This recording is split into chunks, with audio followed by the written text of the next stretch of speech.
Hey YouTube, how you guys doing today? Kevin here coming back at you with another video. Okay, so here we have the KM100 and you can see I got my little buddy over here. Let's just zoom right in on him. How you doing, Bunny? Hey, Bunny wants a carrot. Okay, had to get my buddy a carrot. So anyway, working on the 1979 Kawasaki KM100, and when I got this bike, it was a basket case. If you guys have watched my earlier videos, you would have seen me put the thing, it was all basket case. I paid $100 for this thing from a guy down in Massachusetts. So I bought the bike, brought it home, assembled it, fixed the broken light, did a couple things to it. Really didn't do much to this thing other than clean the carburetor. I converted over to CDI ignition when the points failed, and it's had the original chain and sprocket on it since I've gotten the bike, and I don't know how old or how long it was before he even changed it, but I want to show you guys something. Now, I put this bike together with the pieces that came with the bike, okay? I didn't change anything. I didn't install new anything on as far as the driveline is concerned. So I used it just the way he had it, with all the extra nuts and everything else, which is incorrect. You can see how it's maxed out. Okay, see, the chain can't go back anymore. It's all really floppy, and you can see the gap in between the teeth there. It is just really hammered. So we got ourselves a, which is probably going to be cut down, which I'm cool with. I'm not going to be able to cut it down in this video, but we will install the new sprocket. I'm using a Kawasaki KE100 setup. 1542 is the sprocket. I'm not sure what that one is. I'm thinking it's a 37. This one right here is a faster gear. However, it's low torque, so that's going to give me more takeoff, more torque. And of course, we're going to use a performance racing chain. Now I'm going to flip this over, and you can see right up there, the very top one, the 420 MXZ, is for 60 to 100 cc's, which is what we got. Do we? GB28 428 MXZ. So let's see what we got here. GB428. All right, so we got the one from for 80 to 125 cc. So we got the better of the two. Cool. All right, so I have not opened this. This actually came with a bike I purchased. So I didn't buy these. They came with a bike, a KE. So someone bought the chain, bought the sprockets, and I decided I'm going to use them on this bike because this bike is in desperate need of some love. You can hear it. You can hear it hitting. It's hitting right. Just sounds awful. So without further ado, let me get prepped up, and we'll start tearing into it like a Slim Jim. How about that? Alright, get your trusty old 10mm out. We'll start pulling off the shift fork. Not the shift fork, the shifter.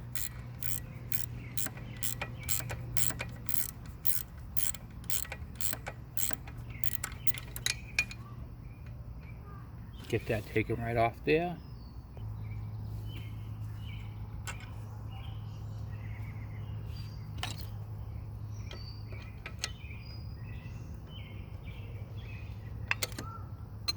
Okay.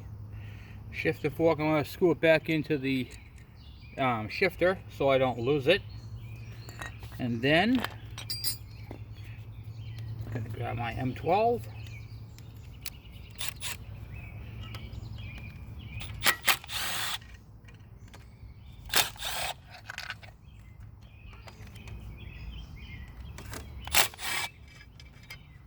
No impact gun needed.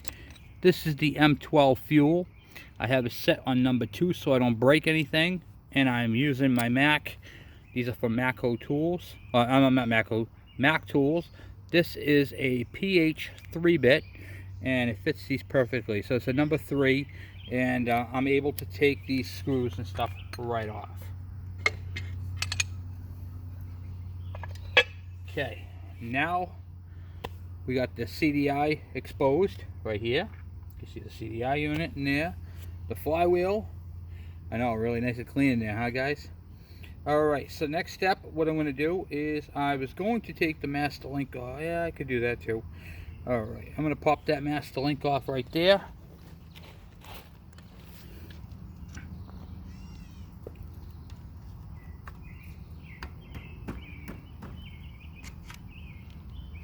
Yeah, that's really on there.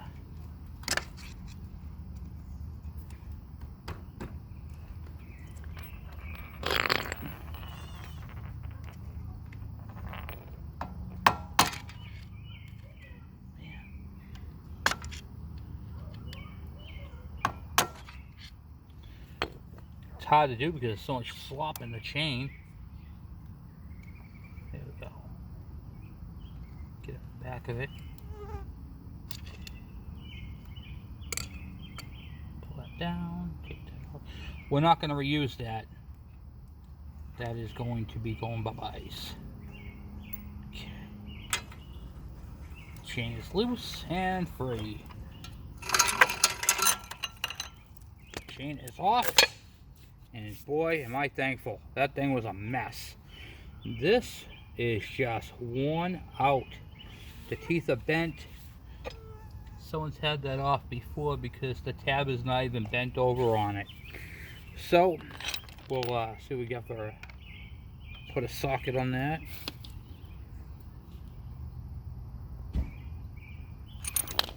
One second. Alright, so we got the... Now you guys saw the screw adapter, the 1/4 inch drive, and the 3/8 drive. This thing is awesome too. So what I do with this is I go put this on here. It's just going to spin. See how that is? So what I'm going to do is I'm going to put the shifter back on.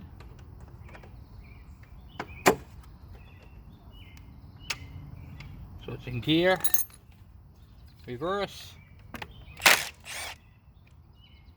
Takes it right out. Kev Pro, like it never happened.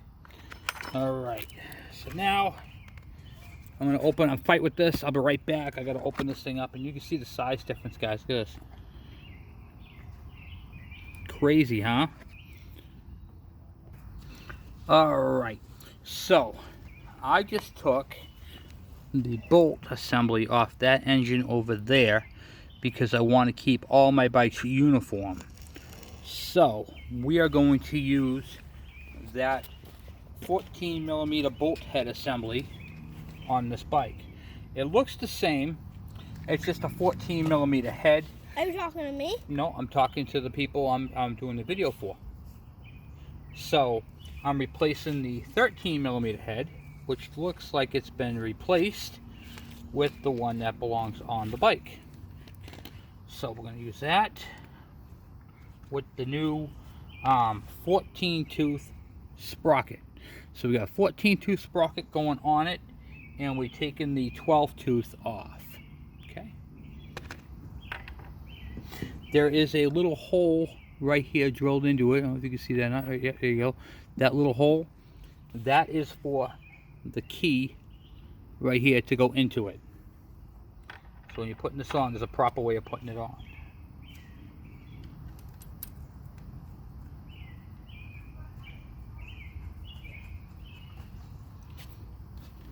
$14mm. Make sure you get that into the hole. And there's a little groove on the washer too. So make sure that lines up as well. I'll show you that on the other one. Oh, got the wrong socket on there. Look at that. It's not going anywhere.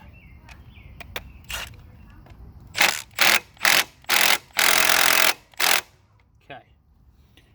Using my impact on number 2 setting so I don't break anything. And then that, my friends, is how you do that. So now the front sprocket's all on there. We're going to take the chain. Pretty gold color. that's the reason why I picked it for this particular bike, because the bike is yellow. I think it'll look really cool. I'd like to find some Suzuki wheels, because those are also gold.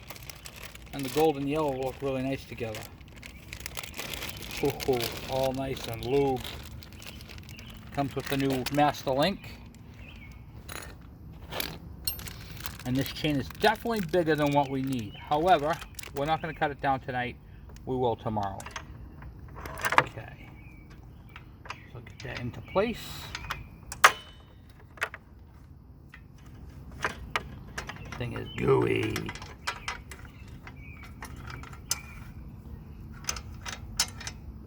Okay. So now we have that all into place. And now we'll put the cover back on and screw that back down. Just want to make sure I had that on there properly.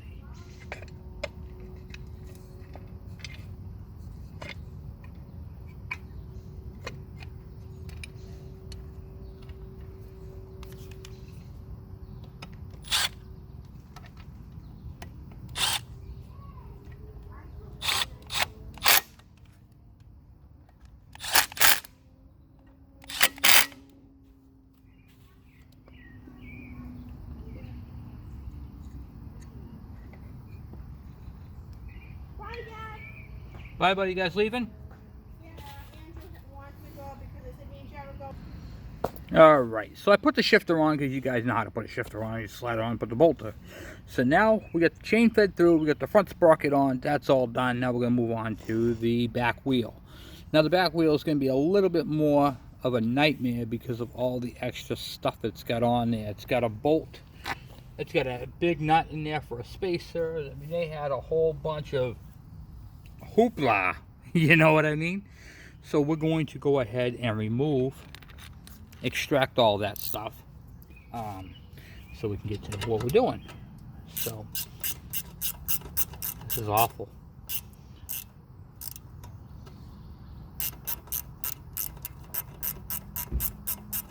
I'm kind of cheating.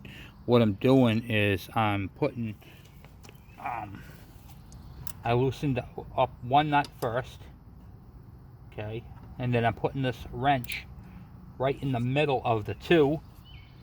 And if you do it properly, you can take off both nuts at the same time. Little trick for you from the pro. See, and then they both walk out together. So if you have a jam nut, loosen this one full turn, and then put the wrench in between the two of them, and you can tow them off together. These are way back out, way too far out. And this is just a spacer nut that don't even go to this bike. That's just how I had it, how they had it. Okay. And then of course you have this big cotter pin right here, which is way too big for the bike. But if you remember correctly, when I got the bike, that's all I had. So, let's remove that cotter pin. We're going to fix this. It's going to be a two-part video. I'm going to finish this off tomorrow night. Just been crazy. So, okay. Pull this cotter pin out.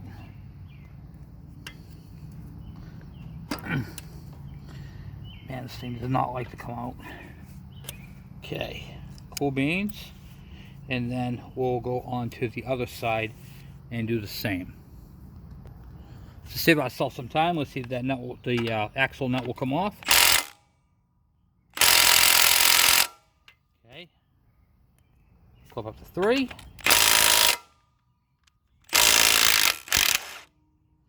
Comes off that way. And then of course your tensioner and the bolt there. It's hitting the wheel. We gotta fix that chain guard too. That is tapping the wheel. We'll straighten that out. I forgot how much crazy stuff was on this bike. It even has some old squared off nut right here, but nothing ever went there. It's just crazy. That's what I had to deal with. Alright. Same thing. We're going to do this one here. Same exact way. Loosen it up. one full turn, and then you're gonna put the ratchet wrench right in between them. Take them both off together. If you get to a certain point, you can probably just do it by hand, you know. Just like so.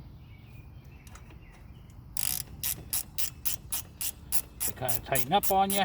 Just give them a little extra like that.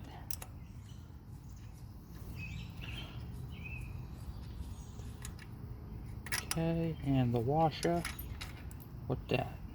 Okay, now we have the brake stay. This is called a brake stay. Here's the brake. That makes it stay. It's jammed in there on one end, and then this side right here is going to come out. So, let's just get that off.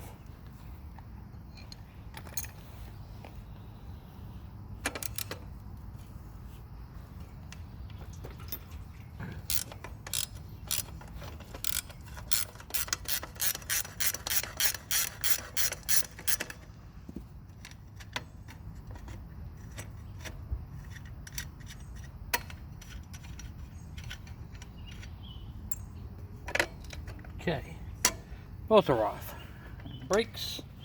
Let's see if we can get that axle out.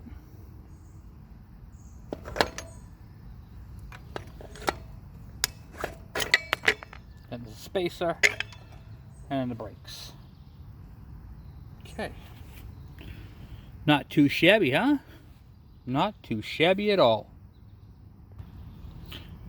So a couple of things I like to look at is I like to look at the condition of my brake shoes and the thickness of them. Not the thickness here and here, but the actual thickness of the liner. And I can tell visually by seeing these that these are like in excellent condition. I don't know if you can see that too well. Hold on, so we can move you around here a little bit. There we go. You can see the actual thickness of the liner, and it's in really good shape. And then of course you want to check the brake drum right in here and make sure that it's smooth and is wearing nicely, which this one is. Alright, so what I'm doing now is these tabs, I'm bending them out, just using an old flathead screwdriver that I don't care about. Bending them down.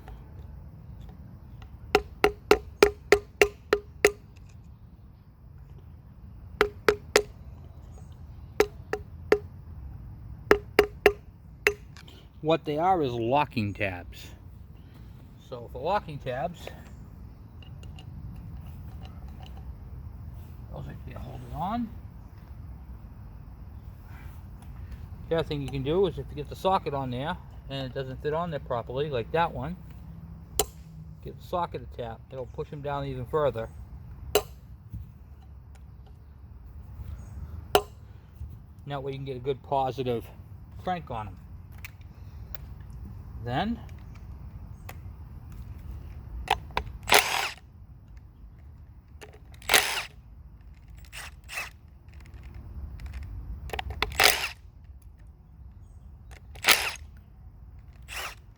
and that's that. All four of them come out, then your bolts, then your thing comes off. You need to save your locks. Okay. All right. So now the new sprocket fits on there like so, just like so, and then you have to push the studs up from the other end, which we can do, which came out. This is what the studs look like. They're just a little squared and they fit into a groove. See if I can show you guys. Put this off real quick. If you look, whoop, I got you too far down. Hold on 1 second. Let me unlock you. Move you up a tad like so. Okay, sorry about the movement. You can see the square right there. Just gonna fit right through the square like so. See how that is in there? Right in there like that. And then boom. And then we can put it on there. Well, I'm gonna end the video right here real quick. And there'll be a part 2 to this, just for time reasons, and I need to take a little bit of a break. So this is the first part of putting a new chain sprocket on. Thank you guys for watching, and I'll be talking to you guys soon.